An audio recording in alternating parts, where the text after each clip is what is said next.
I'm Nick Altmeyer with LinkingLewisCounty.com.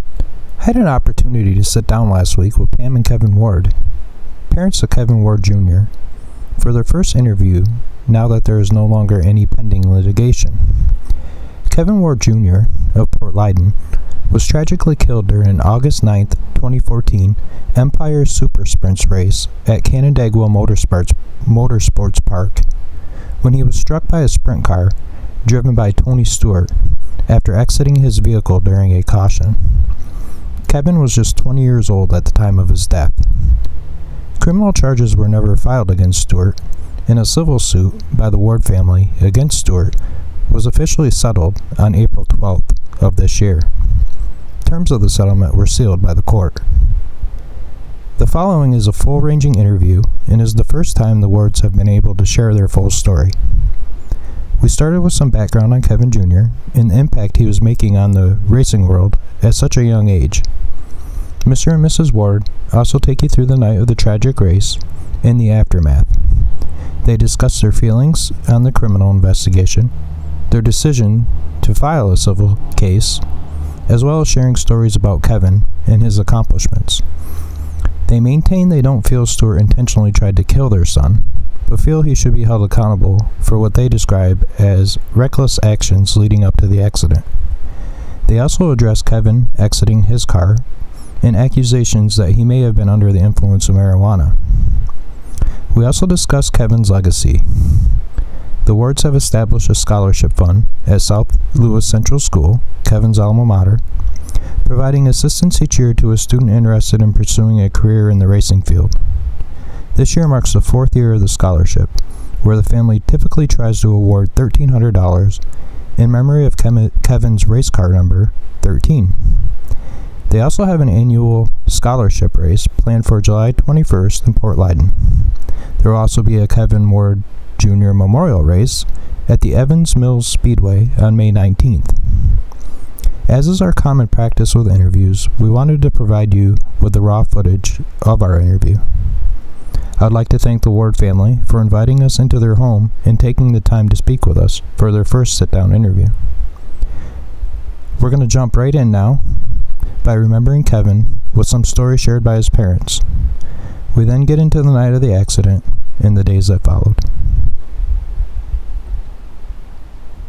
I was racing myself at the time with the karts, and Kevin at 8-9 years old, we'd get to the track, there'd be guys that I race against that would come and ask Kevin on how to set the go-kart up because he was mechanically inclined, and I taught him all about the motors, and 10 years old he was tearing motors apart, and right. Working on his own stuff. So and then one day up there, I think he was like 10, might have been 9 or 10, but we were in a race.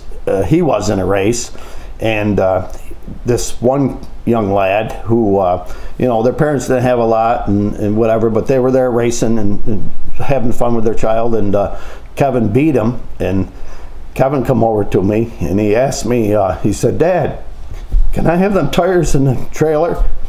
And I'm like, "Yeah, why you want them?" He said, "I think that guy, I think his name was Josh, actually, a little boy." He says, "I think Josh could have beat me if he had new tires." Oh, yeah. So he was considerate of others and had a big heart. Very big heart. Yeah. Very big heart. Okay. So when you think of characteristics that defined him, some personality traits and things like that, carrying big heart. Yeah, definitely. He did. He cared for other people. I mean, he had a lot of friends in this area, and he was very outgoing. He was always, we feel very respectful and polite to people. He would always talk to somebody and always acknowledge somebody, and we were just very proud of him.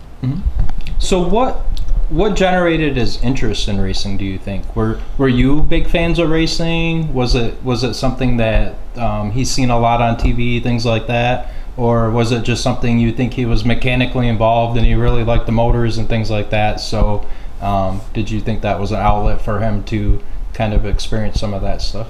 Well, I think, my influence in racing definitely had a factor into it, I mean, father-son, Yep. one of those things. And I've always been around racing all my life, you know, ever since I was 10, 12 years old, you know, was always going to the races and racing myself. And then when he come along, it was like God sent, you know. He loved to do it, and you know, we love doing it with him, you know. And we helped a lot of other people out. I sponsor a lot of teams to this day, you know, and it's just giving people an opportunity, you know. And that's he took to it like again, God sent, you know. Were any of his sisters involved in racing? Did he? Did you? Or were you just waiting for his son to get that? No, actually, he had two sisters that raced. Okay. His youngest sister and his middle sister, they raced. His middle sister was very good at it. She was in a class that had a lot of the younger boys in that were, you know, excellent racers, and she used to beat them all the time. So, and then I guess the boys come along, and that was the end of the sisters racing. So, there you go. In school, you know, they started playing the school sports, you know, and you know, they would have weekend games and stuff. So they kind of had to pick between, you know, whether they wanted to, you know, continue to be able to do sports in school, or if they had to race, you know, they couldn't do both. With Kevin, it was always about racing, you know, anything that would interfere with racing was out. But the girls, they wanted to have more of an active life in school, and they wanted to play the school sports and everything. So, but Kevin was always very dedicated to it. And I'm sure it was helpful having a dirt track. You said you had a dirt track in the backyard? Yeah. When we had just built the house and hadn't had the lawn in yet, and one of my friends stopped over one day, and he had just bought a go-kart, and it was the first time that we've ever been around the go-karts.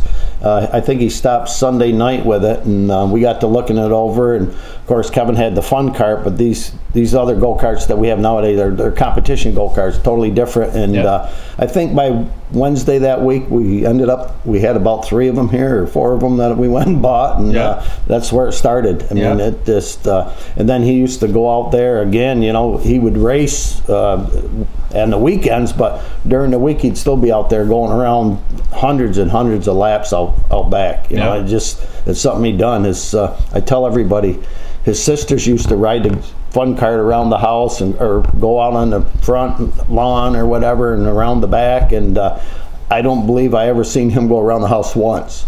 Stay right on the track. He would just stay right out there and go around that track, you know. And all our friends used to come over and say, "Oh, there's Kevin out back running the Daytona 500 or something like that," you know. Just lap after lap, and he just you know. And then I wanted to teach him about working on it too, and he took to that like you know, just so knowledgeable, you know, the young kids nowadays, what they learn and stuff like that. And he was really interested in it, and you know, to the day we lost him, he'd work on my trucks at the shop, and you know, everything. I don't care if it was a car motor or whatever, he tore it apart and he'd fix it.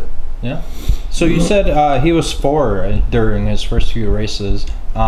Is there a class for kids that young, or would he been competing against the kids that were older than that? The class the youngest class is 5 to 8 year olds. Okay. And then there's 8 to 10 year old class, and then from 10 to 12, and then 12 to 15. Okay. And it's all the same motor, it's all the same cart, but they run a restrictor plate in the carburetors behind them. So being that he was 4, the rule is if you turn that age during the racing season, you could race. So even if his birthday was in September, he was still being able to race all year long at 4 years old. But like I say, the first 2 races he was 4, and then he turned 5 May 23rd, and then he ran all that season. He actually won 18 out of 19 races the first year. I was just going to ask, how did the first year go? So it was pretty much right off the bat, right during the first season, that you realized that there was something special with Kevin as far as racing. Yeah, it was. You know, his interest in it, and you know, he's always taken care of whatever he was racing. I mean, cleaned it and inspected it, and you know, and that's what we taught him to do. You know, and it's a lot of work done. Yes. When you're away from the track than when you're at the track. But, he took right to it. Yeah. So, and then this was, he never skipped a beat on that. There wasn't seasons where he didn't race or anything like that. He pretty much raced from the time he was 4 right up until the night of the tragic accident. Yeah. Well, started with the go-karts. He ran them until he was 11, and then we bought a micro sprint, which is it's about a half scale versus to the big sprint car that the night of the accident he was in, but it had a motorcycle motor on, and he ran that 3 years until he was 13. And then at 13, when he turned 14, is when we bought the big car that he had run for 5 years prior to the accident. But yeah, he raced every year. He won championships in the go-kart. I think maybe 5 or 6 championships with the kart. And then in the micro sprint, he finished second in points the first year in that. And then the last 2 years, he won the championship at the track down. We ran in Geneva, New York, down at Paradise Speedway. And he won the championship in that. And then one of the big races that it is the biggest race at Linda Speedway down in Jones, Pennsylvania. We used to get away from the local track and start, traveling a little bit to see, different competition or whatever and stuff. And there was a race there. The last race he ran with the micro sprint, 84 cars entered the race. They only start 24. Kevin was qualified second and ended up second in the race with the track champion. And and the little story behind that, the track allowed you to race weekly when you were 12 years old in that class that he was in. But for the Linda Nationals, which was a big national event, you had to be 16 years old. So Kevin, being 12 years old the first time we went down and entered, he filled out the form and put his age down as 12. So I quickly grabbed the form, wadded it up, and told him, you got to be 16. So he filled it out at 16. So the second year we go down, he knows, we talked about, make sure you put 16 down. So I think that year he's 13. So then the year that he actually got second, we put 16 down again. Well, after the race, we're over in the collecting the money, and the owner of the track comes walking over to me, and he says, I got to ask you a question. He says, I want you to be honest. I'm not going to look at you any different, and we're not going to take anything from you. Or, I got a question. I said, what's that? He said, how old's your son? I said, he's 16. He says, no, he's been 16 for 3 years down here. I ended up telling him he was 14 years old, and he said, well, the first year you signed in and you put down 16, he said the lady at the sign-in booth actually called over and told me that we just had a kid sign in because they didn't know Kevin down there. He didn't ever race there. So they called over there, the lady did, at the sign-in shack, and the guy said, well, we'll give him the benefit of the doubt. So they went out in hot laps, their first practice session, and the owner said that he could see that Kevin was capable of running with the older ones. So they let him race in it. And but I tell that story often that guy said, he's been 16 for 3 years. And you said you've got a big trophy collection out in the garage. So what were some of the accolades and awards that Kevin won throughout his career in racing? Well, again, the championships in the go-karts. They'd have a banquet and then give out trophies. And I think the first year that he won the championship at Croga Creek, he was 8 years old. I think he got a trophy that was almost as tall as he was. So there's bigger trophies, smaller trophies. There's probably about 450 to 500 trophies out in the garage. There's a bunch back in his room, and I got another 200 down at the shop. And some are his sisters, but 80% of them are his, you know, and the classes he ran up through go-karting, they didn't give money to the kids, they give out trophies, and that's where the collection came from. But you know, he's well, one of the prestigious things that he got awarded was the first year in the sprint car, the big one, he was voted Rookie of the Year, which out of that, you're talking there's 280 drivers in that class, and he was voted you know, the rookie of the year that year, and Yep. I think there might have been 12 or 14 new drivers Okay. that year, and you know, he was awarded that. So how many title. years had he been doing the sprint races? 5 years. Okay. He was that was his 5th year, 2014. Okay. Yeah.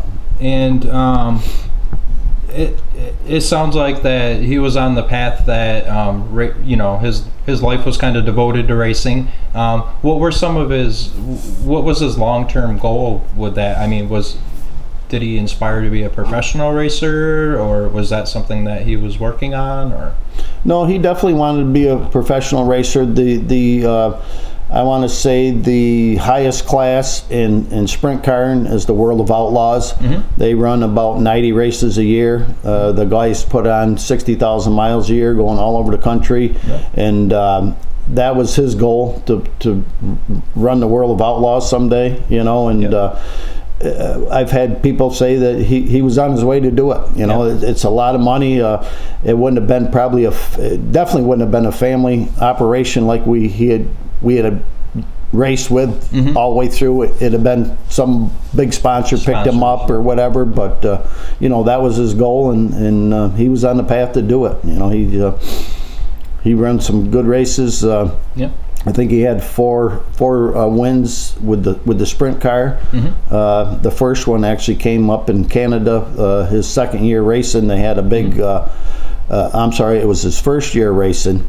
They had a big. They used to call it the Northern Canadian Nationals, and that race there, he ended up second in it, which was very close. He was right on the leader, and one of our friends from Canada, Kevin, was 15 at the time, and one of the mechanics come over to me that had been talking to him, you know, most of the summer about setup and stuff, and Kevin was talking to him, you know, about mechanics of the car, and so he thought he was going to take Kevin to the bar. So he says, I'm going to take your son to the bar tonight. And I said, no, you're not. He said, yeah, he says, you got second place. That was a tough race. He ran a good race. And he said, I want to take him to the bar. I said, you're not taking him to the bar. He said, why not? I said, because he's 15 years old. He said, no, the one that runs the car. I said, he's 15 years old. Yeah. Here, this mechanic that been around racing all his life, Yeah. talking talking to Kevin about shocks and different setup and stuff, and Kevin's knowledge. Yeah. He thought Kevin was like 21 years old, Yeah. you know, and it just... it's just the way he was with his knowledge and stuff, and Right.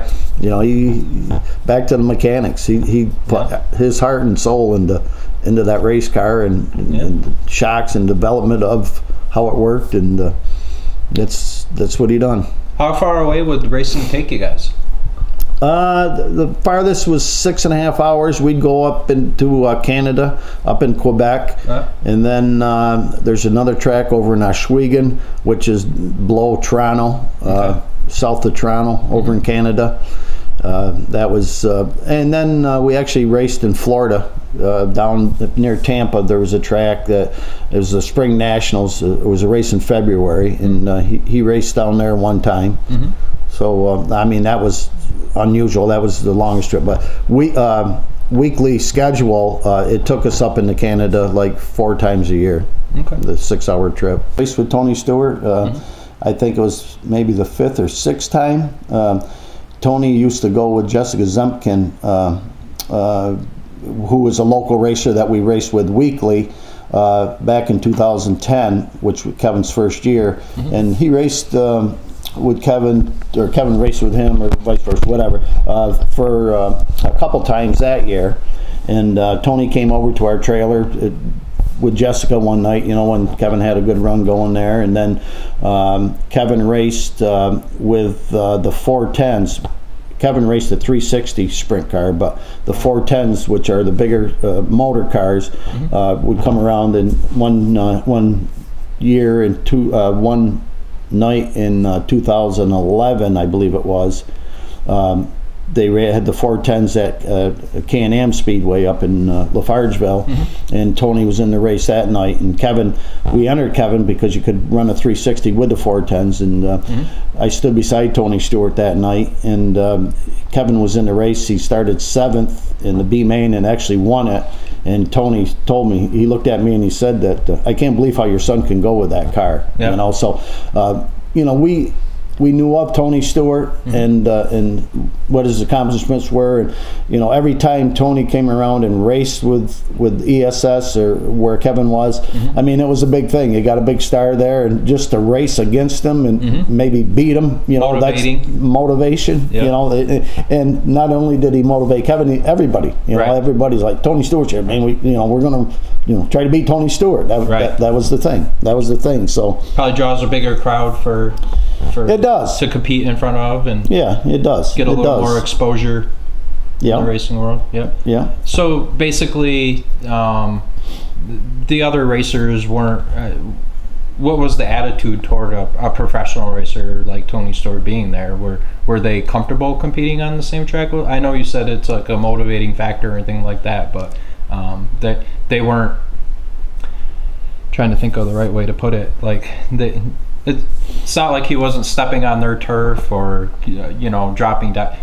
Was he over experienced to be racing with this class of racers? Or? You know, I want to say he was over experienced. You know, the one thing that they did talk about the year before in 2013, we were at a race in Selinsgrove, and Tony is a very aggressive driver, and you know, the year before you talked about the accident in Canandaigua with a girl there.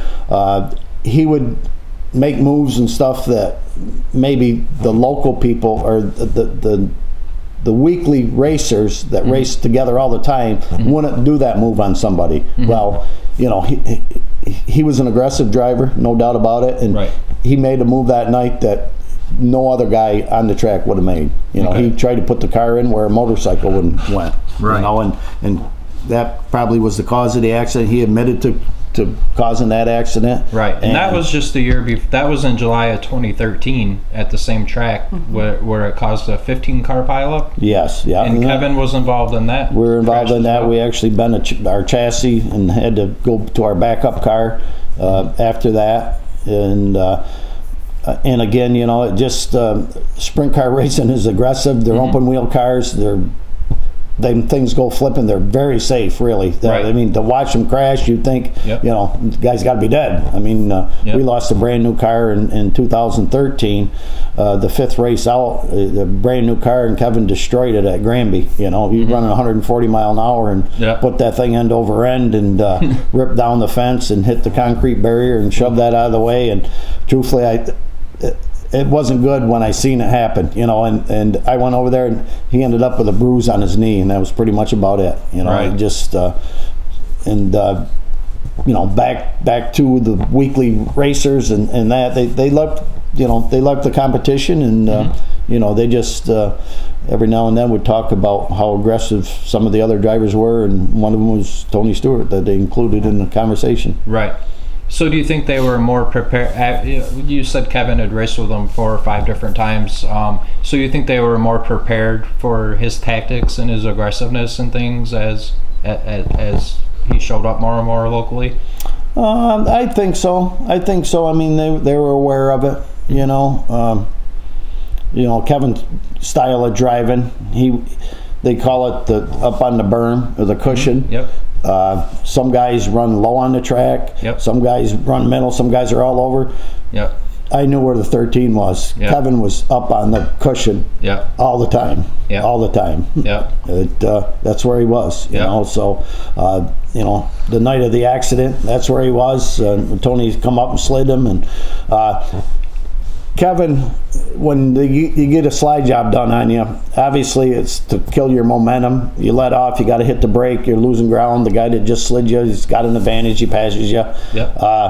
Kevin was never one to really slow down or hit the brake, you know. He just was on the wheel, you know. And the night of the incident, I think it just Tony slid him, probably not used to Kevin's tactics that, you know, the kid's not going to back off, and they made contact, slight contact. We had damage on our race car, and you know, people say, well, they never hit, and you know, Tony's people said, well, they never touched, but I got proof on my car that they touched that night, and you know, every year we would. The first couple years I had used cars, used motors, everything. In 2014, I bought 2 brand new cars. Bought a brand new motor, had everything was new in them, new style, new manufacturer brand chassis. They were GF1s. We never had GF1s before. They were always Maxim chassis. Once you get used to a certain type, you kind of stick with it. But we wanted to branch out. We see GF1s were, you know, we're running pretty good the year before. So 2 new cars. Kevin started out. They were pretty much identical cars, but he kind of liked one more than the other, and the setups on them are crucial. You're changing things in different track conditions, so you're constantly adjusting it, and he struggled with the cars the first 2 months. I mean, in May and June, he struggled with the new car, but he wasn't giving up on it, you know. And then July, he finally I think he ended up with a win in July with the new car and stuff, and he was finally starting to get it figured out, you know, the new car. And you know, the night before the accident, we had a race over in Ashwaubenon, 6-hour ride over in Canada. We left Friday morning, early Friday morning, 8 o'clock. Myself and Kevin and one of the gentlemen that go with us, Fred Rivet. He was kind of like our crew master, we call him. He was in his 70s, but yeah, he was a good guy. And we took one of Kevin's friends with us and went over there. Kevin ended up second that night against Steve Poirier, and Steve Poirier is the king of VSS. The guy is tough to beat, you know, and him and Kevin put on a battle that night. Like the fans were all standing in their seat watching them two go at it. I mean, one would pass one and one would pass the other, and back and forth, and it was a heck of a race that night, you know. And Steve Poirier tells me to this day it's one of the best races he ever ran, and he's been racing for 30 years, you know. So we left Canada, come back into the States that night, got a motel in Buffalo about 1 in the morning, and everybody was hungry, so we ordered out pizza and sat there, and me and Fred had a couple beers, and he was with his friend there, and we ate pizza and watched TV, and him and his friend headed over to the room at 3 in the morning, and Kevin was kind of like his youngest sister. He didn't like getting up in the morning too early. So I wanted to get to the track, you know, early that morning and get things set, because we had to wash the car and prepare the car right at the track. So about 8:30, I went over to the room, woke him up, and told him I wanted to leave at 9:30. Well, 9:45, he's still not up, so I go in there, and he's just getting out of the shower. So I waited there and kind of... Sounds like a typical teenager. Yeah, kind of coaxed him on, let's go, let's get to the track. So we left there about 10 in the morning. It was about a 40-minute ride to Canandaigua Speedway. And we pulled in, ran down the thruway, got off the exit, headed toward the track, and there was a little restaurant there. So we were hungry, so we stopped there at the restaurant, and believe it or not, Tony Stewart's crew members were in there, 3 of them. And they asked Kevin how he done last night, and we talked to his crew members there, and you know, we probably talked to him for 20 minutes. Did you know prior to that he was going to be racing there that night? No. We asked the guys, when I seen the hauler there, I realized he was gonna. So I just mentioned to one of the guys, his crew member, I said, is the boss gonna be around tonight? Yeah, he should be, you know, and that was the crew member's answers. So they took off ahead of us and headed to the track, and we finished our lunch there, and then pulled into the track. I think we got there maybe 1 o'clock at the track, and Kevin went right to working on the car. He worked on that car all day long, never left Kevin was anal. Kevin, the suspension systems in them, they're called torsion bar suspensions. You grease them, you clean them, or whatever. Some guys 5-6 races, then they'll do them. Kevin done it every race. You know, he cleaned the car every race. When the car hit the track for the first time every night, it was like brand new, you know, and he worked on it all day long. Was it unusual to race 2 nights in a row?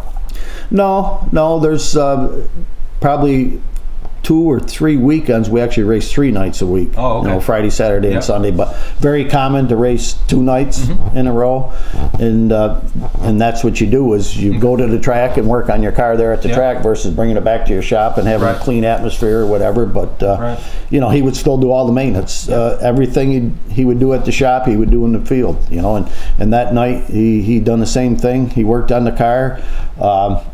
We had our grandson there, and my brother, my 2 brothers were there.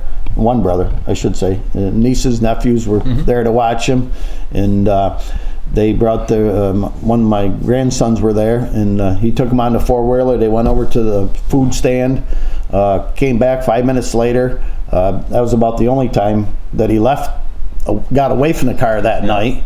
And again, like I said, he took our grandson with him, and then he came back, and it was funny. Kevin used to set in his go-kart 5 classes before he had to go out, and he'd always say, "Dad, we got to get ready. We got to get ready."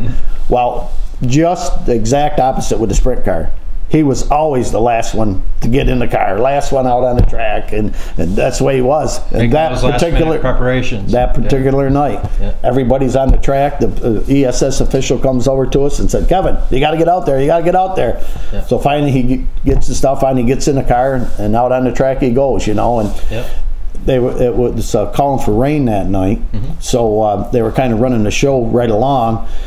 So what you do is you go out, you run hot laps, which you go about 5 laps. They run all the classes through. I say all the classes: stock cars, big block modifieds, whatever. So he went out in the hot laps. He come in, got out of the car, done a few adjustments, this and that, and then they called. It was probably about an hour span there that he worked on the car after the hot laps. Never went anywhere. Gets back in the car, goes out for the heat race, and they run the heat race. He ended up 4th in the heat. So he come back off the track, and he had just gotten out of the car, and they called the sprint cars back to the line. Let's get the feature done because rain was moving in. So I think he might have grabbed a bottle of water or something and drank it and got back in his car, strapped in, and went back out on the track. You know, so you know, we'll talk about the issue later, but the impairment issue, there's no way. You know, because. So you're referring to that some of the accusations where they were talking about that he was under the influence of marijuana at the time? Yeah, I guess I don't know the or he tested positive for it. I guess it doesn't necessarily mean that he necessarily partook that night. Right. And that was the issue. And when the DA said that you know, he had marijuana in his system and it was at a level to be impaired because they said they could prove that he smoked within 5 hours. I'll tell you right now, that's not true. I was with him. You know, I was from 8:30 in the morning till when he was killed on the track. There was no way that kid had smoked marijuana. You know, it just... He was at the track working on the car pretty much the whole time. The whole time. The whole time. Okay, so leading into the what in your opinion caused the confrontation? I think just because he finally got the car figured out. You know, he had a pretty good couple weeks prior to that. The night before he had a great night running it, and he finally had it figured out. And the move that Tony Stewart done on him was probably no one else would have done a slide job when in that scenario right there with Kevin running so close to him and all that. And I think he was just so upset that he had just crashed his car, number one, and then who done it? You know, I mean, back to Tony's aggressive driving in the past, racing with us. You know, I mean, slide jobs happen all the time in sprint car racing, but not so close as that scenario right there, you know. And I think he was just so upset on who done it. Kevin's raced go-karts and he raced the micro sprint. He raced that car for 5 years. The kid has never got out of his car over a confrontation like that. So you were surprised to see him get out of the car? Unbelievable. That was the first time in 5 years, the whole time he's ever raced a sprint car, that he ever got out of that car. In my opinion, you know, kind of what I think Kevin was thinking that night is, I know he had been struggling with the car. It just wasn't doing what, you know, he wanted it to do. And like my husband said, you know, there was a time there where he finally got it hooked up. It was doing what he wanted it to do. He was running that car really good. He got second the night before in Canada out of 30-some cars. You know, he knew his car was doing what he wanted it to do. It was hooked up, it was going, and he knew he had a good chance on winning that race that night. He was really excited about it. I could tell his spirits were really high that night. You know, he was really happy and just in a really good mood. And, you know, he's like, I got this, Mom. And I just know he was so looking forward. He really thought he could do well that night. And matter of fact, you know, the last thing he said to us before he went out on the track was, he looked at my husband and he said, "It's going to be a good night tonight, Pa." You know, he just had that high expectation that he was going to do really well. You know, like I said, his car was running. And then, you know, when he's running in 6th position, you know, he had 17 cars behind him. And then Tony does a slide job on him. They make contact. He crashes his car. I know why he was upset that night. He was really upset over, you know, he knew he wasn't going to be able to finish the race. He was upset, you know, because of smashing his car and what he did. And yeah, I think he was just really, really upset over that. And I think he got out of his car. And, you know, a lot of people ask me that question all the time. Why did he get out of his car? You know, drivers do it all the time. Drivers do it all the time. It's part of racing. You've seen it before in the sprint races. People get frustrated, jump out of their car. Yeah, you know, not so common in sprint cars, but in all kinds of racing. Everybody wants to condone my son for doing that, but Tony Stewart has done it several times himself racing. He's gotten out of his car. He's done worse. He's thrown his helmet at people. He's done a lot worse than my son ever has. But everybody wants to condone my son for getting out of the car. I mean, it's not something he did all the time. He wasn't a hothead that just went off on people. You know, it was the one and only time he'd ever gotten out of his car in 5 years. The whole time he was racing ESS. And, you know, I think he just really was upset that night at what Tony had done. So I think that was his motive for getting out of the car. And he just wanted to show Tony his displeasure. He was really upset with him. You know, probably the smartest decision he made that night, you know. Well, but ultimately, in the heat of the moment that, you know, you might not do again, but in the heat of the moment, sometimes you... I think it's really important to stress that my son getting out of the car is not what caused his death that night. What caused my son's death that night was Tony Stewart coming around, moving out of line, moving up the track, and trying to throw dirt at my son. If Tony Stewart would have stayed low on the track, just like all the other cars that passed beside my son and never even touched him or hurt him, if he would have just stayed down with those men and kept driving around the track, my son would still be here. You have Tony Stewart, who's very aggressive. You know, he came around the corner there, and I think he's seen my son, and in my opinion, I think he was a little upset that a 20-year-old kid was coming down the track approaching him. And I think he basically had the perfect opportunity to show my son up. Kevin had a good relationship with one of Tony's ex-girlfriends, Jessica. She was directly behind the accident, and she's seen everything. She's seen exactly what happened that night. So not only did Tony know that Kevin was right in front of him, but Jessica was actually right behind him too, and it's a good time to show them both who he was. Just send a message. Just to send a message that, you know, you're not going to come down the track, approach me. I think he had all intentions of going up that track, throwing dirt at my son. So I think his intentions were probably just to fishtail a little, to kick up some dirt, and I don't Absolutely. think you're saying that you think like his intention was to kill your We've son. always maintained from day Right. one that we never thought Tony intentionally meant to like purposely hit Kevin and run him down. That's I can't speak for Tony Stewart. I don't know what his Right. thoughts were that night. I just know the history, so I can speak on that part of it. But I don't think he meant to intentionally hurt Kevin. I don't. Still to this day, I never have. But the fact is that he did try to throw dirt on my son, in my opinion. And I think we had some good evidence that came forth in this case that actually proved that. And I think that he purposely drove up that track. He was going to throw dirt on him. He wanted to put a good show on for the stands. He wanted to show Kevin and Jessica up, and I think that's what his intentions, and maybe a little anger there too, that he had a 20-year-old kid that he thought was going to come down the track and approach him. So there's a few different things. So at the least a reckless move. Very reckless. Very reckless. And Tony said all along that he didn't know Kevin, which I cannot believe that. Our number on our car was 13. That's a very unusual number for a race car. I mean, we've had that number all along, and he, in one of the reports we had from the investigation, has said that when he seen the driver on the track, he knew it was the driver of the car that just hit the wall. So he, back to his knowledge of knowing Kevin, I think he knew Kevin, and like Pam just said, whether he wanted to intimidate him, I believe, is what he wanted to do. I mean, two witnesses that were in the safety truck that followed Tony up the track testified in their deposition that they actually seen Tony come out of line and move up toward Kevin. We have accident reconstruction people that done an accident reconstruction that prove that they could go up there. Richard Zernicki out of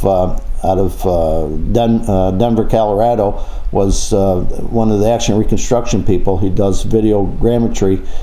He is actually the accident reconstruction that done the accident reconstruction for the Princess Diana case. This guy was he had some credentials, and he's the one that could prove 100% that the car was at an angle and certain, whatever they do there. And in the video, you kind of hear the engine rev a little bit. Can you explain a little bit what that means when you rev on the engine in a sprint car like that, and what reaction the car makes when you do something like that? Well, the sprint cars, they run a right rear tire that's much larger than the left rear tire. And what that helps is it aids it to make the corner at the speeds that they run. The wing is very important on them. It's putting pressure on the tires. So if you was under caution speed, they actually have to keep the wheel turned to the right because the car just wants to go left because of the way the tires are on the back. One's 14 inches bigger around than the other one. So it's,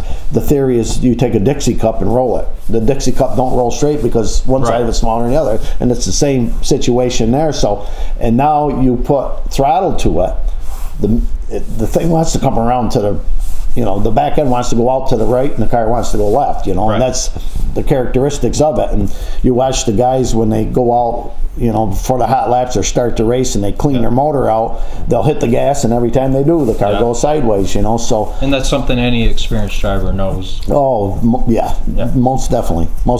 And, some people say, well, you steer with the throttle. Well, you do it at high speeds. Under caution, you do not steer with the throttle. I've always said, if you let go of the wheel, and our shop is 60 foot long, I put the car against the wall one day and I pushed it. It went over like 23 feet and 60 feet with nobody steering it. It just went to the left 23 feet, half the width of the shop, in 60 feet, so they're made to go left. So if you'd have seen somebody standing in the track, if you just let go of the steering wheel, if they were 30 feet away, you'd probably miss them by 15 feet. And they were under caution at the time because of the brush up between Kevin and Tony. The guy on the right, the drivers wear it's a race receiver, it's a one-way radio. There's a guy up in the tower that's talking to the drivers. The driver can't talk back, but the race commander, they call him, is talking on the one way, and he also testified that he didn't testify. Our investigator went and talked to him, and he said that he was saying on the radio, and that's what they do is they say, like, caution, turn 2, go low. Yep. Caution, turn 2, go high. And that night, obviously, the caution was up, right. The caution was up high, so he was on the radio and saying, caution, turn 2, go low. And that's what most drivers do. I mean, that's what they all do. You know, they're supposed to do. And it just, like I said, after they started saying that, by the time Kevin got out of the car, from the time Kevin got out of the car, 5 cars went by him. Right. Missed him. They seen him. Every driver said they seen him on the track. And then Tony comes along, and he's the highest one on the track. And he's the only one that didn't see him. So there was conflicting reports in the investigation that first he said he seen him and didn't have time to turn, and then he didn't see him at all, and then he did see him, but it was a split second. So a lot of people don't know that his story's changed 3 different times. Right. What do you guys think of the criminal investigation? That seemed like we feel there was no criminal system that basically tried to defend my son. We think it was highly favored in Tony's way, shall I say.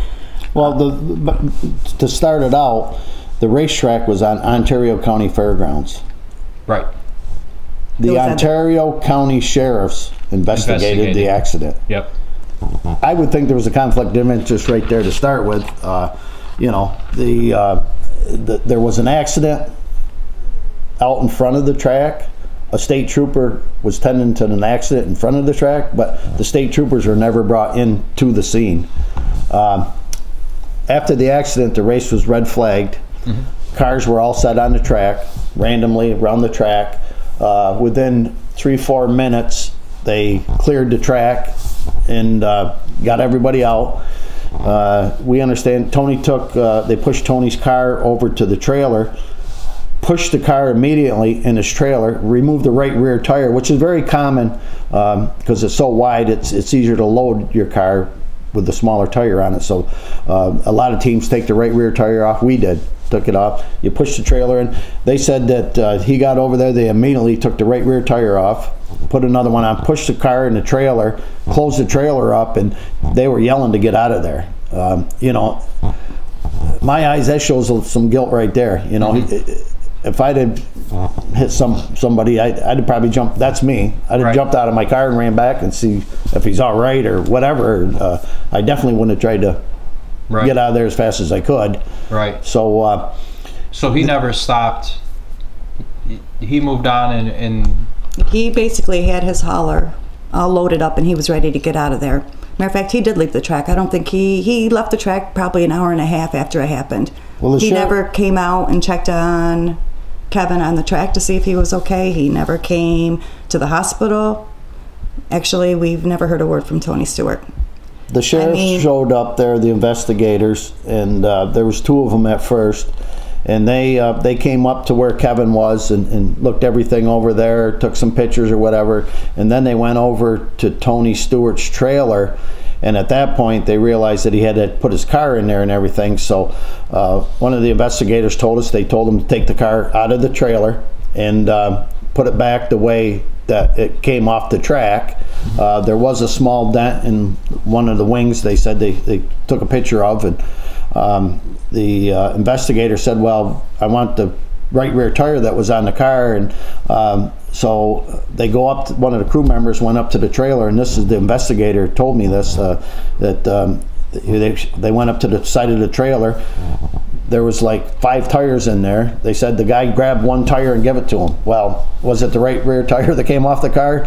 Like the investigator said, they have no idea that it was the right tire, you know. They had our car roped off there on the track, barricaded so nobody could get around it. You know, we went, they told us after the fact that one of their investigators, who was a drug recognition expert, went in and talked to Tony The first thing Tony asked him was, how is he? They said, it doesn't look good. I guess he broke down. So the investigator said that he couldn't even do a proper analysis because he was crying and all this and that. Went back 20 minutes later and talked to him again and said that he was very upset and distraught, and the expert said that he, in his opinion, didn't appear that Tony was under the influence of alcohol or any drugs or anything, and so that's where that ended. Was So they didn't do any testing or anything like that, or? No, they did not. You know, we feel they should have, because with any, I think it like, would be standard. I have a stepbrother that's an accident reconstruction and works at Fort Drum, you know, and he told me it's standard procedure that if there's ever a fatality, you automatically do drug testing, you do an evaluation, you know, there's certain tests that you perform just to make sure that they're not impaired. Right. He said with a fatality, it's mandatory. They performed the test on Kevin, yes, but not on Tony. On Tony, exactly. And you know, they never even did any evaluation on him. They really never even interviewed Tony that night. I mean, they asked him a few basic questions that night regarding to, you know, what happened. You know, he said he's seen Kevin. He said he's seen him actually before the car ahead of him. He was coming down the track towards that car. He's seen him then coming down the track. Yep. So he was very aware of where Kevin was that whole night on that track. Right. One of the lead investigators in his deposition, our lawyer asked him, he says, I'm from Texas, and he says, Texas and New York have different laws, he said, but did you treat this as a motor vehicle pedestrian accident like it would be on the highway, or is it special that it's a racer and at a racetrack? And the investigator said, no, we treated it as a pedestrian motor vehicle accident. So our lawyer said to him, he says, well, I know in Texas, in a fatality, they impound the vehicle plus they automatically drug test the driver. He said that wasn't done here. And the investigators, that's when he said, well, our drug expert went over and talked to him and this and that. So our lawyer said, well, the vehicle was never impounded. No, we took pictures of it. So, you know, they let him take the vehicle. You know, we were at the hospital. The accident happened about 10:30. We were at the hospital till like 1:30. When we got back over to the track, Tony's vehicle was already, his hauler was gone. They said it was been gone for an hour and a half. We got back to the track 3 hours later. We couldn't even get our car yet. They wouldn't let us touch our car yet. They were taking pictures of our car like our car was the problem in the accident. You know, why they let him take his car is, we still don't understand it, and that's, you know, back to the investigation and who was doing it and stuff. You know, all this, we didn't know any about it until after the fact, when the Ontario County Sheriffs came up here and started telling us, you know, the investigation, and they said they never went and questioned Tony after that night. Never went back, and all those eyewitnesses are coming forward saying that they seen him move up the track. They never went back and questioned him whatsoever. You know. You know, I had a really bad feeling that whole night that something wasn't right. I mean, I did not see the accident, thank God. So people were telling me that he actually, when he smashed into the wall, I was concerned that he had gotten hurt. So I was on my way down the stands to go check on him to make sure he was okay, when all of a sudden people started screaming and yelling and everything. And, you know, my son-in-law said to me, Kevin just got hit. I said, I know, I seen him go into the wall. He says, no, I mean, he got hit himself, physically he was hit. And you know, I was in total shock. But when we got to the emergency room that night, after they told me he passed, I remember being in the room, and I had two of my daughters with me there, and my third daughter was back here at home, and I remember being very concerned on how to break this to her and what to tell her. I just didn't know how to approach it. I didn't want her to hear it on the news. I didn't want her to, you know, should I wait till I get home? Should I, you know, tell her about it then? You know, and I was really concerned over that because I didn't want her to hear it on the news. And then next thing I know, I got a phone call from her. And it's probably one of the hardest moments of my life, because I had to tell her on the phone that her brother had just passed, and I asked her, I said, how did you know about this? You know, how did you find out already? Is it on the news? And she's like, no. She says, there's a video of it online. And I'm like, there's a video online about it? I mean, this was literally, I mean, like 15, 20 minutes after they pronounced Kevin dead. You know, I mean, I'm just like, Right. it's online already? And she's like, yes. And I'm just like, oh my God. And I says, you know, did you watch it? And she says, well, people just told me that it was online. And I'm just like, she says, the whole accident was online. And I was just like, I couldn't believe it. So when we got back to the track, after leaving the hospital, when we went back to get the car and the trailer and everything, I just had like several different people coming up to me and saying, you know, that wasn't no accident. There's something really wrong that happened, you know, tonight. That wasn't an accident. That was intentional. No, you know, you guys check into this, because, you know, a lot of people feel that it was intentional. And at the time, it was hard for me because I didn't see the accident, so I really didn't know what they were talking about. And And you're in shock. Yeah, I'm in shock, and I'm thinking, now people are telling me this was an intentional act. I'm just like, I wasn't really sure about it. When we were standing there, Sheriff Provera was with us, and he was telling us what they were going to do for the investigation and a few things that would happen, you know, what was going to occur next and this and that and everything. And I just remembered my daughter telling me about that video, and I remember looking at him that night and saying, am I going to be able to see the video? You know, when you guys, you know, get the video and everything, you know, when it's enriched and, you know, and everything, I said, will I be able to observe the video that you guys have, that you use for the, you know, for the case or whatever. And I mean, I just got the weirdest feeling, because at that point, like, he totally turned around. Like, I mean, he was looking at me face on, and he just turned sideways, and he just like started like staring off into space, and he never even answered my question. And I just looked at him, and I kind of like peeked around at him. I said, am I going to be able to watch the video that you guys produce, you know, from this and everything? And he just sat there shaking his head, yep. But from that moment on, it's like I couldn't even, he wouldn't even answer my questions, and he wouldn't even look me in the eye anymore. Right. I mean, I don't know if he didn't realize there was a video or what I was actually talking about, but I just got the worst feeling that moment that things were not going to go well. Right. That things were, you know, I knew at that point that there was something going on. Right. And I feel that they totally didn't want to investigate this on my son's advantage. I feel that Tony Stewart brought a lot of people to the track. You know, he was a big fundraiser for him. The accident happened on their property. They were investigating it. We actually had one of the investigators come here 3 or 4 days later, you know, to tell us what they were doing and everything. And I remember looking right at him, because at that point I just wanted answers. I remember looking at him and asking him, well, you know, what did Tony say happened that night? You know, I said, why did he say he hit my son? Did he intend to throw dirt on him? Did he? And he looked right at me and he says, no, he said he never even seen Kevin that night. Right. He said he never even knew he hit something. Well, you run over a squirrel on the street with your car, you can tell you hit something, much less a human being. And he said he never realized he had hit anybody. But yet later on, they told us that when he went over there, the first thing Tony asked is, how is he? So. And in the sheriff's report, when we got that with the sheriff's file that we got from our lawyers, that we got, it had Tony's statement right in there. And in that statement, he said he's seen Kevin. So I'm thinking to myself, okay, so Tony is saying that he actually seen Kevin on the track, but yet the investigator just sat here and, you know, earlier and told me that Tony said he never even seen Kevin. Right. So I mean, we just felt like we were being lied to, that we were never fully, you know, they weren't being honest with us, and we just wasn't sure where it was going.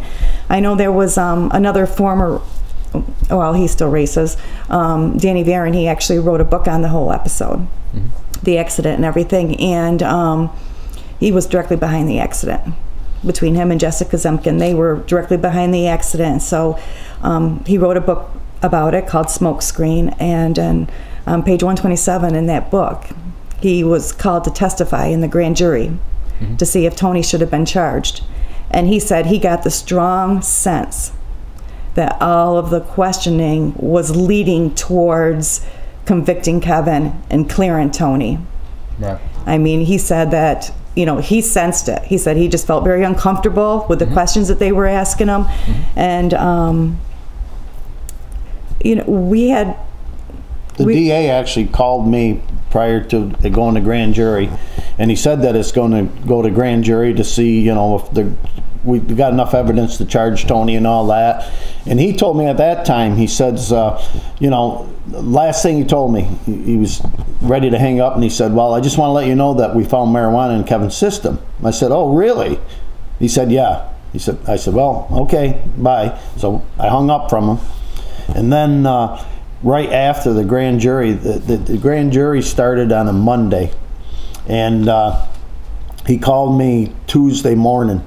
It was like 10 o'clock in the morning. He called me and he said, well, Mr. Ward, he says, I told you I'd get back with you after grand jury. He said, I just want to let you know that we're not charging Tony Stewart. I said, you're not charging Tony Stewart? He said, no. He says, all the jurors couldn't believe that Kevin got out of his car and was high on marijuana. I said, I thought this was about what Tony Stewart done, not right. About my son. Why did you just make that statement? He said, well, that's the end result, was that the jurors couldn't believe that Kevin got out of his car and was high on marijuana. Right. So that was presented to the grand jury. Yes. And then the DA made the statement to us that said that he's not going to bring out any of the permit issue unless he's asked by the reporters, and then he has to say it.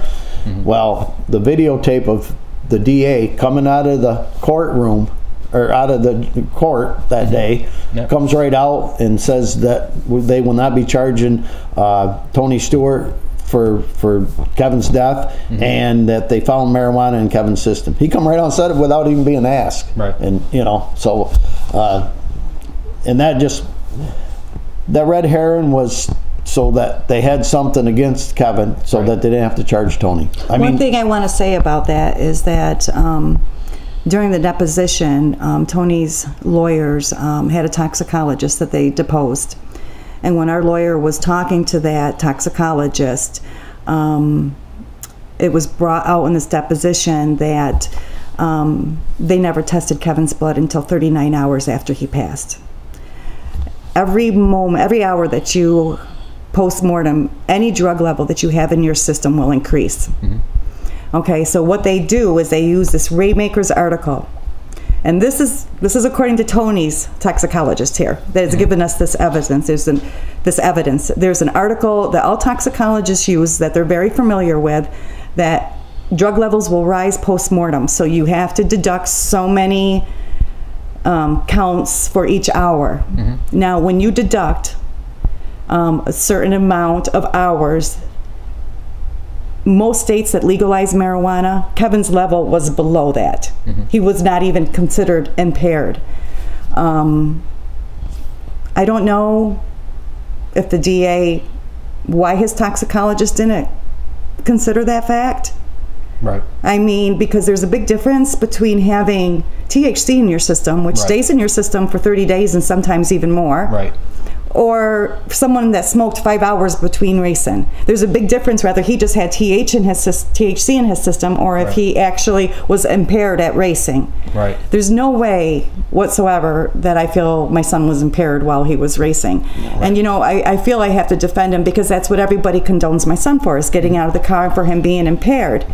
Like I said, when his level was below normal, when you take and consider the fact that it was 39 hours after it was tested. Right. And it matters where they draw the blood to. It matters where they do the blood. There's a lot of different factors. And that was all in the report, but that was never brought I just out. found it very suspicious that I kind of feel like the DA didn't want to use that chart. He didn't want to use that article because he needed to have Kevin to have a high number to show that he was actually impaired that night. Right. I mean, other toxicologists using it, but evidently their toxicologists didn't know about that for some reason. Right. You know, some of the best evidence I have, not to mention the fact that, you know, Kevin was with him the whole time. I got there that night. I was with him for 5 hours prior to racing. Right.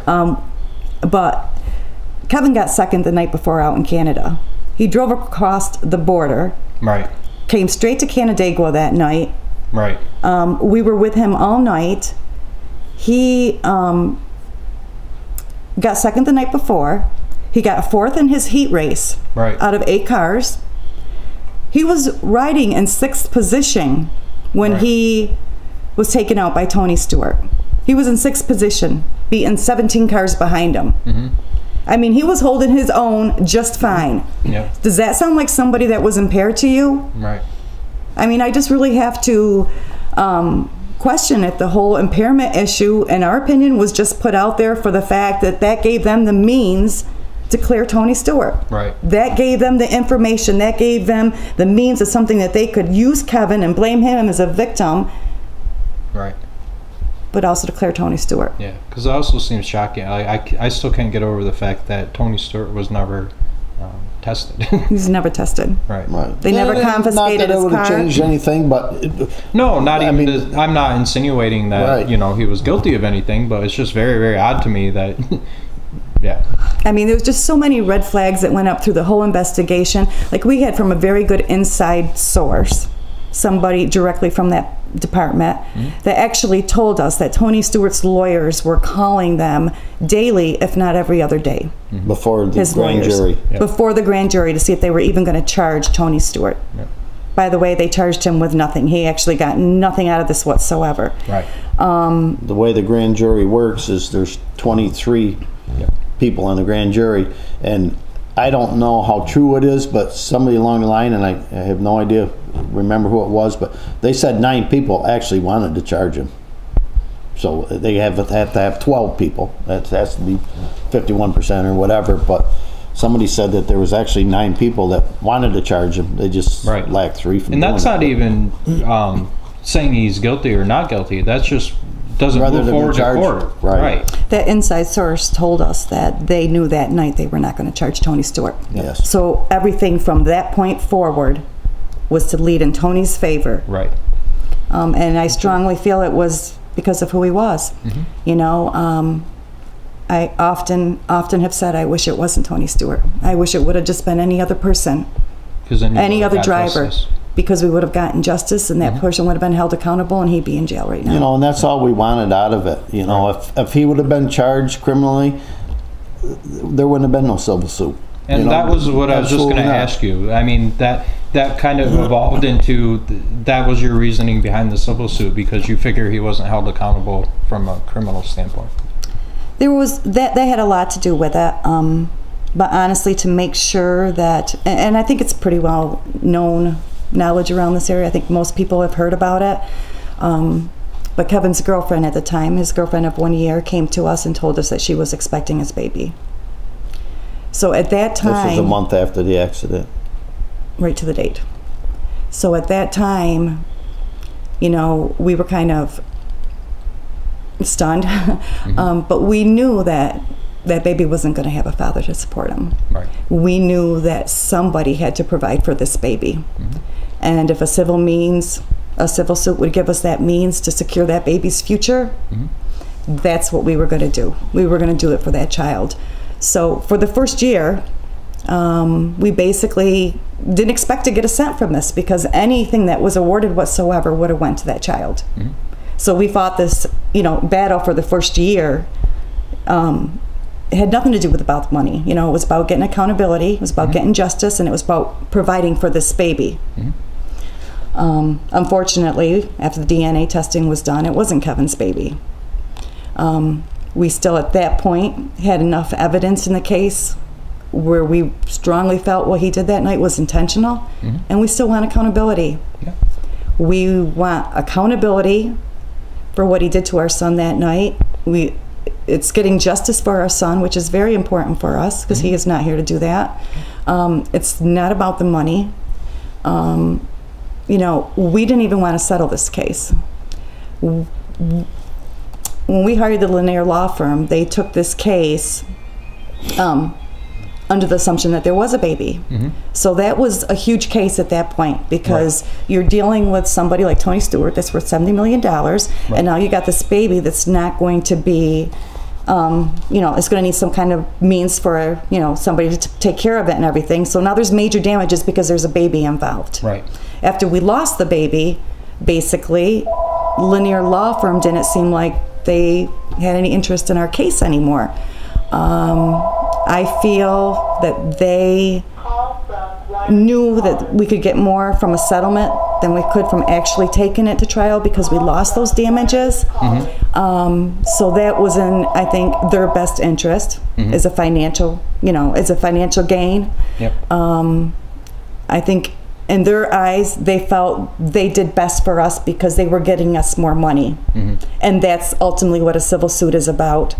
And our whole, what we wanted to do in this case is we wanted to get accountability. It wasn't about the money and it wasn't about the justice. So we didn't want to settle the case. They told us that they were not willing to take it to trial. You've lost your damages, this case, we don't know what we're going to get in this case if we take it to trial. They were unwilling to take this to trial.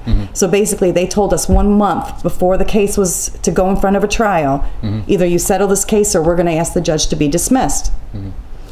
At that time, we probably contacted 12 different law firms to see if anybody else would be interested in taking this case on, and nobody would take this case on because of the fact that it was only 1 month from trial, right, and because of the huge amount of expenses that were in this case. Right.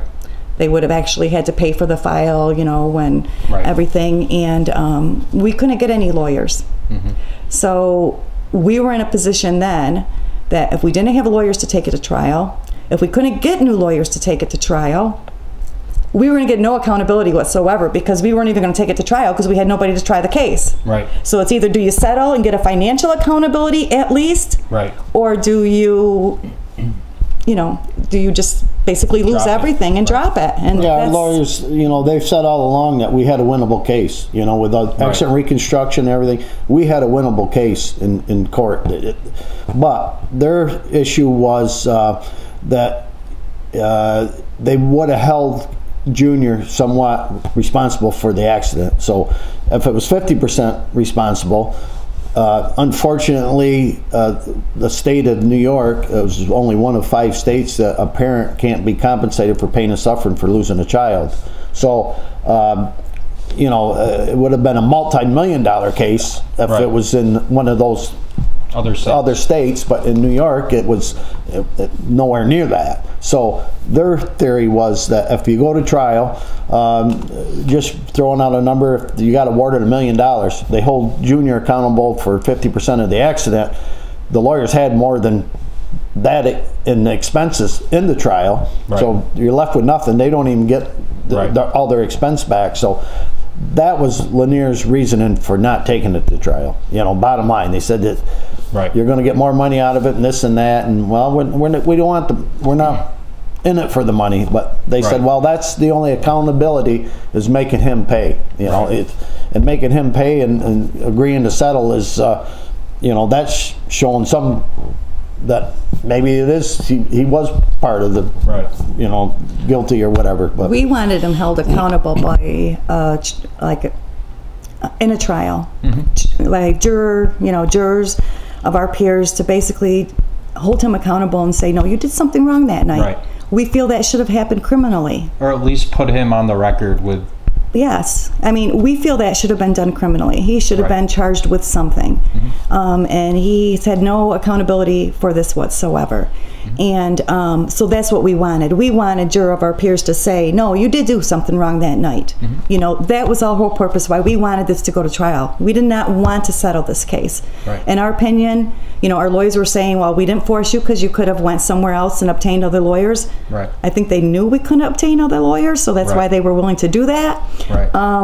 But basically, without us being able to take it to trial, we had no other option but to settle. So.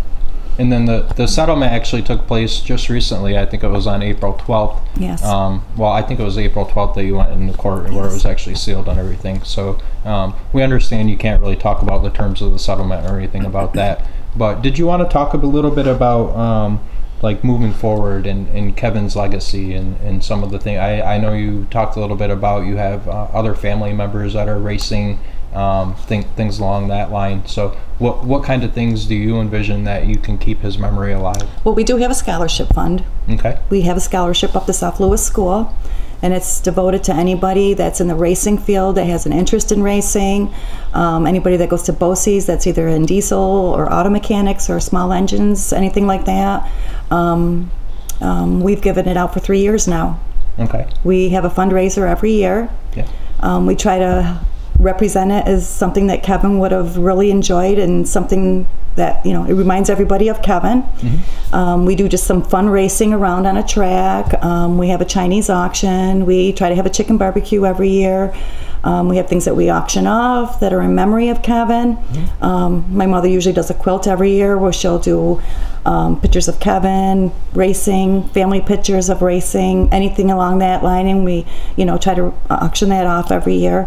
But the community really steps up for the fundraiser we have. I mean, a lot of people donate nice baskets, and people donate food. You know, the businesses around donate. Is that the event you do at Adirondack Speedway? No, that's just a track. That's their own memorial thing over there. We actually have it at one of our daughter's properties there. We got a go-kart track there, and we have some friends from Utica that own a tent business. They come up and set up a big tent for us, and it's quite a gathering. I think last year we had like 300 people there, and raised a lot of money and put it into the scholarship there. But again, back to the community. I mean, just for the people to show up, you know, and honor Kevin the way they do, and then to have these businesses donate stuff. And I mean, there's a number of businesses, I can't remember them now, and wouldn't want to say any to leave somebody out, but I mean, a lot of businesses around donate a lot of nice stuff. Nice. All right. So in leaving, what's the one thing that you would like people to remember about Kevin? Just his passion for racing, his kind heart. He had an amazing smile. You know, I think in general he was just a really good person, somebody that we were very proud of. You know, very heart-aching, because I think a lot of people look at him as someone that was reckless, that was impaired. That's not who Kevin was, you know.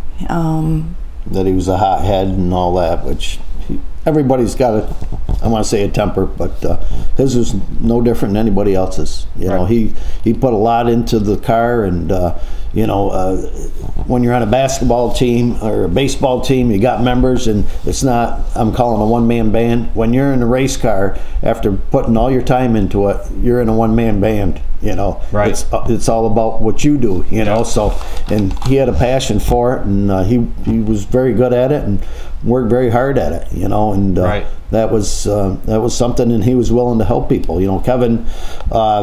You know, not that he had everything, but Kevin had a lot of good equipment. You know, and we give motors out to our competitors, and we give tires away and new stuff, and that's the way we've always been. You know, and help them out. And I own my own business, and we could afford to do it. You know, some families that are there at the track probably really shouldn't be there, because you can see they maybe can't afford it, or they don't have the best stuff. And, and back to the tires, like I said, that Kevin wanted to give to that boy. You know, and that's the way he was. You know, he had a big heart. Really big heart. And now we got, I actually got two grandsons that are 6 years old. They started racing the go-karts last year when they were 5. So we got them two racing. My son-in-law races the go-karts. And then I help about 5 different teams out with the sponsorship. I think 2 dirt modifieds. We got an asphalt modified guy we help out. And I still own a sprint car, own half of it with a gentleman out of Lowville that runs the sprint car. He's actually racing it tonight down in Fulton. And you know, we just when racing gets in your blood, it's I'll tell you, it's the biggest addiction you can have. Is it even before the accident? Is it tough as parents when you're watching?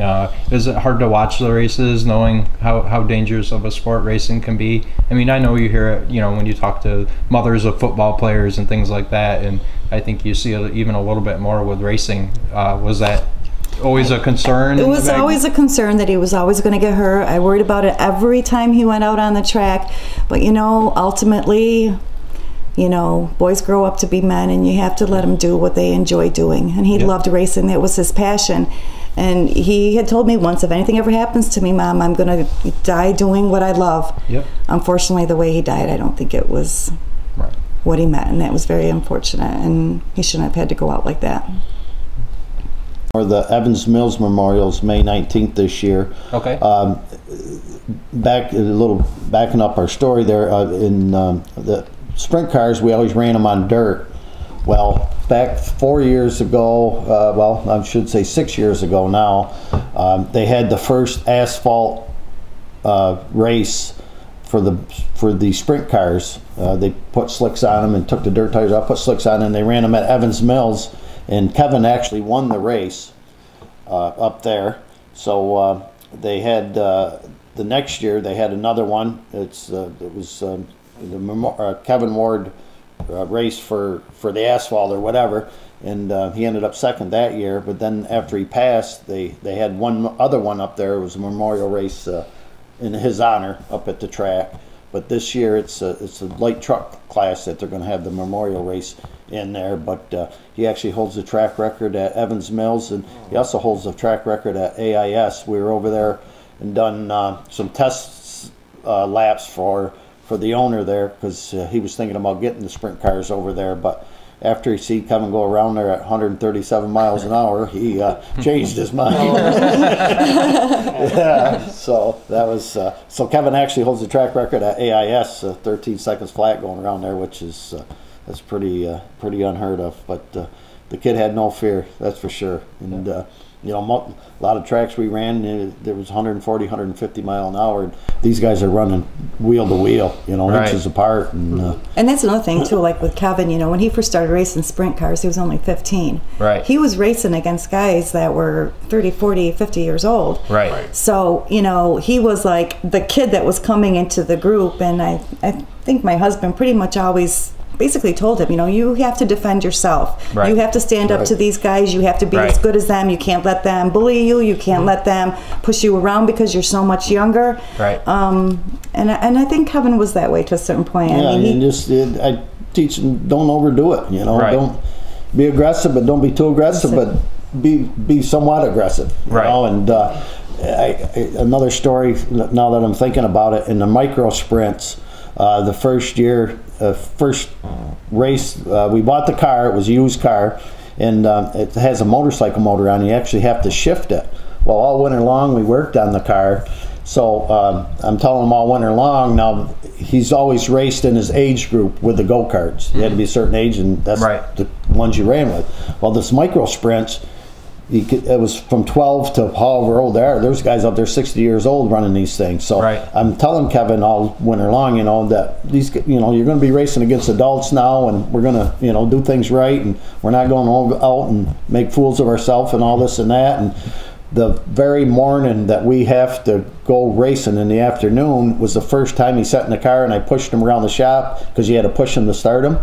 And he has it in first gear, and he went around the shop, and he pulled up and put it in neutral and let it sit there and run. And so he had never shifted it.